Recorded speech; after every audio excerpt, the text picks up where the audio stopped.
Fala galerinha, eu sou o professor Tiago Lopes e estamos aqui para mais uma aula de biologia. Dessa vez a gente vai falar sobre o pensamento evolucionista. Ah, como cai questão sobre evolução no Enem. Então vamos lá, vamos pro vídeo.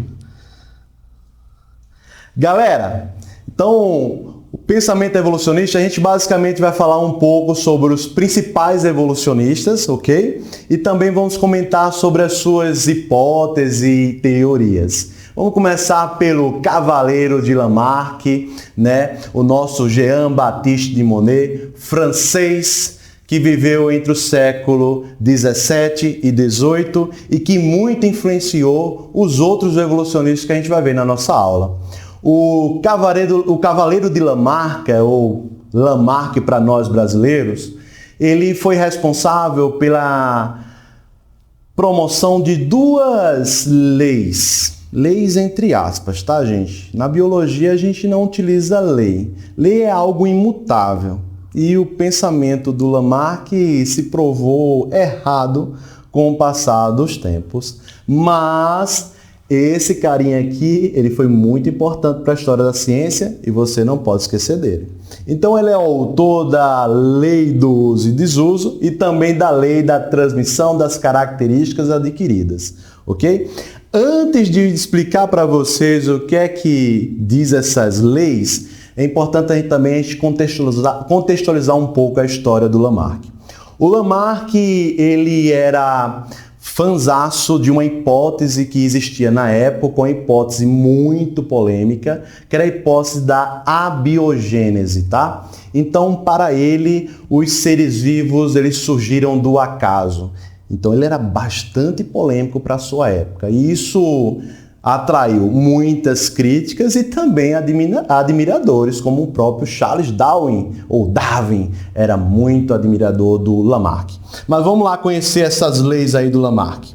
Pessoal, essa imagem ela ilustra muito bem essas duas leis, ok? O próprio Lamarck usou esse exemplo das girafas. Então, para ele, as primeiras girafas, elas possuíam um pescoço curto, certo? Sendo que elas desejavam alcançar as folhas lá do alto. Aí então elas ficavam esticando o seu pescoço, esticando. Lei do uso e desuso. Tá usando? Então desenvolve.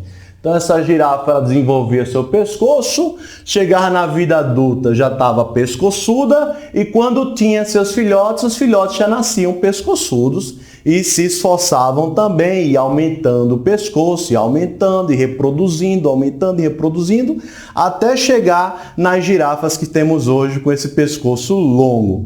É uma hipótese bem maluca, né, gente? Mas foi muito aceita e também muito criticada na época, mas infelizmente o Lamarck logo perdeu o prestígio, né?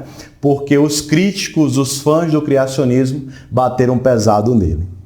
Vamos conhecer o próximo evolucionista, e é ele, pessoal, o Charles Darwin, ou Darwin. Geralmente as pessoas chamam de Darwin, então vamos chamar de Darwin. Pessoal, o Darwin, aqui eu elenquei duas hipóteses, duas teorias do Darwin, que é a teoria da ancestralidade comum e a teoria da seleção natural. Mas antes de falar sobre elas, vamos comentar um pouquinho sobre um ponto marcante na biografia do Darwin, que foi o seguinte: ele participou de uma longa viagem ao redor do mundo. Essa viagem durou 5 anos, a bordo do navio HMS Beagle. A princípio, o Beagle tinha a seguinte missão: fazer uma atualização do mapa mundi, mas o Darwin o Darwin fez parte da tripulação, mas como naturalista, como cientista do grupo. Então ele coletou muitos espécimes de animais, de plantas, e foi a partir dessas coletas e dessa divulgação que o Darwin ganhou notoriedade lá na Europa. Beleza? Mas vamos agora para as suas teorias. Mas antes, pessoal, a gente não pode esquecer do Alfred Russel Wallace, pessoal. Ele é um coautor da teoria da seleção natural. Ele nunca conheceu o Darwin pessoalmente antes de propor a sua teoria da seleção natural. E reza a lenda que aconteceu o seguinte: o Wallace, ele estava numa expedição E daí ele resolveu escrever uma carta para Darwin contando o que ele havia descoberto.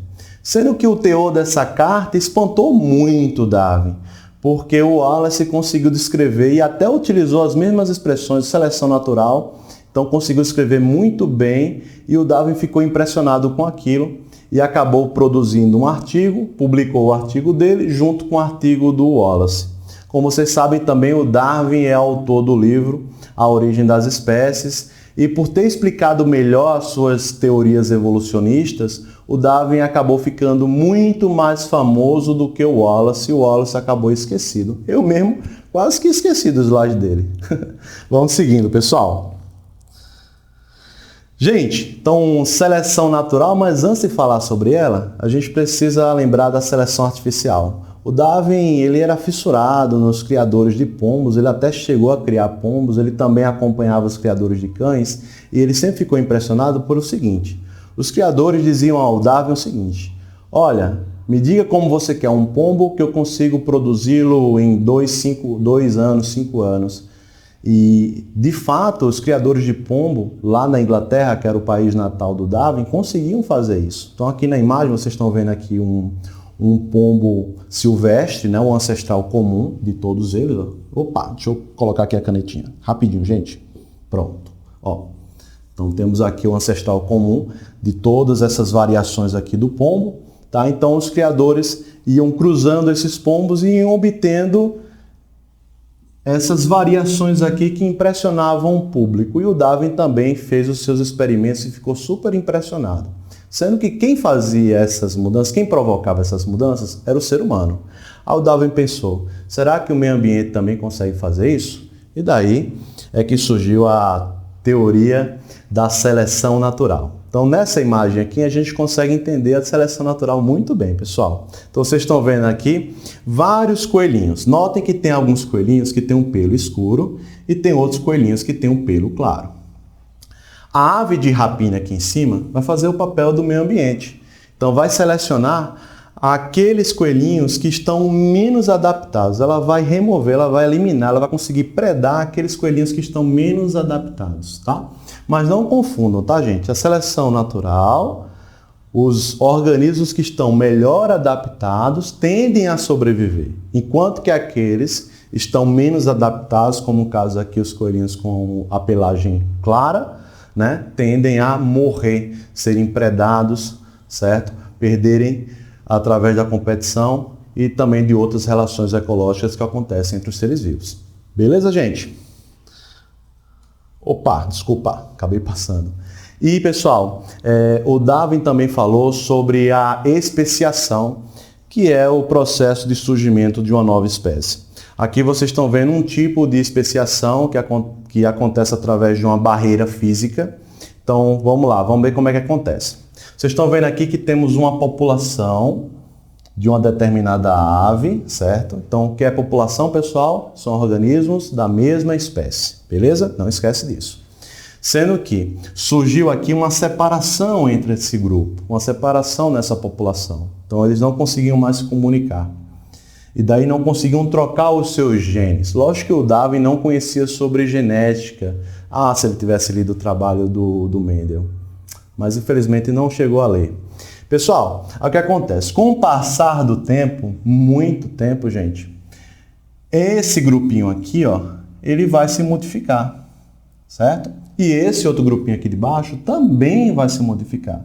Eles não estão mais se comunicando, eles não estão mais trocando genes uns com os outros, só com esse grupo que ficou, tá? Então vão surgir variações, no caso aqui vão surgir novas espécies de seres vivos, por causa dessa separação física, tá? Então, esse é um tipo de especiação.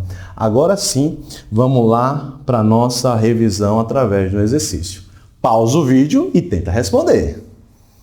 Já pausou? Vamos lá. Pessoal, então, no ano de 1859, o naturalista inglês Charles Robert Darwin publicou seu trabalho intitulado A Origem das Espécies. Sobre a evolução, assinala a alternativa correta. Então vamos lá. Letra A. Darwin propôs que o processo de evolução se dava por meio da seleção natural. Ok. em que os seres vivos mais fortes, pessoal, não é o mais forte. Não esqueça disso. Então, letra A não é ela. Letra B. Segundo Darwin, a finalidade do processo de evolução é a produção de indivíduos mais fortes de novo. Não. Certo? Letra C. Os tentilhões de Galápagos foram estudados por Darwin, que não percebeu diferença entre os bicos de diferentes populações desses pássaros. Isso está relacionado à oferta única de alimento. Pessoal, peraí, o Darwin, na verdade, ele percebeu muitas diferenças. Então, ó, ele percebeu diferenças, ok? E também existiam vários tipos diferentes de alimentos nessas ilhas, né, as Ilhas Galápagos. Então a letra C também está errada. Vamos para D. A mutação é a principal causa da variabilidade genética em seres vivos. Para aí, gente. Acabei de comentar com vocês que o Darwin, infelizmente, não entendia nada de genética. Ele não conheceu o Gregor Mendel. Então letra D também não pode ser. Restou a letra E, né? Restou a letra E, que diz o seguinte: a seleção natural é um processo que direciona a adaptação dos indivíduos ao ambiente, atuando sobre a variabilidade genética, gerando de modo casual de uma dada população. Letra E é a resposta correta. Beleza, gente? Então a gente aqui, por eliminação, conseguiu chegar facilmente à alternativa correta. E até deu uma engasgada aqui na letra E, quase que eu não conseguia ler, vigi? Pessoal, mais um exercício de revisão. Pausa o vídeo de novo, tenta responder. Já pausou? Já voltou? Vamos lá. Charles Darwin apresentou em 1859, no livro A Origem das Espécies, suas ideias a respeito dos mecanismos de evolução pelo processo de seleção natural. Ao elaborar a teoria da evolução, Darwin não conseguiu obter algumas respostas aos seus questionamentos. O que esse autor não conseguiu demonstrar em sua teoria? Pessoal, esse ponto eu não comentei na aula, então vamos ver se você descobriu a resposta correta? Vamos lá. Na letra A, a sobrevivência dos mais aptos. O Darwin comentou sobre isso. Letra B, a origem das variações entre os indivíduos. Será que é essa? Vamos deixar em suspense. Letra C, o crescimento exponencial das populações. O Darwin leu o livro do Thomas Malthus, então ele também falou sobre isso. Letra D, a herança das características dos pais pelos filhos. O Darwin também comentou sobre isso. Letra E, a existência de características diversas nos seres da mesma espécie. O Darwin também falou sobre isso, então você já sabe qual a alternativa correta, né? Ela mesmo, letra B. Galerinha, obrigado demais por estarem assistindo a aula de Biologia e aguardo vocês na nossa próxima aula.